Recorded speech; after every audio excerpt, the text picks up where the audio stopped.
જગન્નાથજી મંદિરની યાત્રામાં એમ કહેવાય છે કે વિશ્વમાં પ્રથમ નંબર ઓરિસ્સાની ભગવાન જગન્નાથજીની યાત્રાનો નંબર આવતો હોય છે. ત્યારબાદ આપણા કર્ણાવતી અમદાવાદ નગરી, આપણે ગુજરાત રાજ્યે આપણી અમદાવાદની આ રથયાત્રાનો ઇતિહાસ બની રહેલો છે.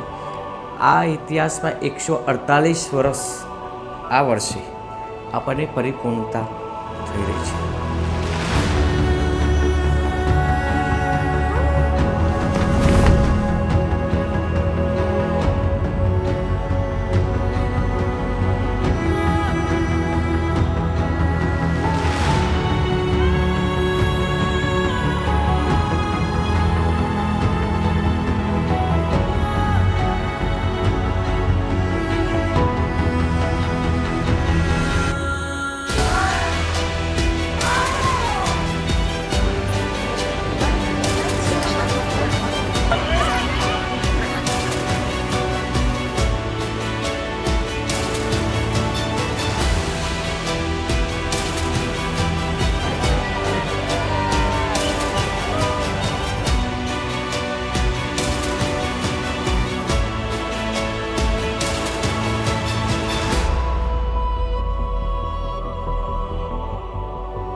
જગન્નાથજી પ્રભુની યાત્રાને રથયાત્રા, કારણ કે એ રથમાં બેસી અને એમને ખેંચીને જ્યારે ભક્તજનો લઈ જતા હોય છે, ભક્તજનોને સામેથી ભગવાન દર્શન આપતા હોય છે.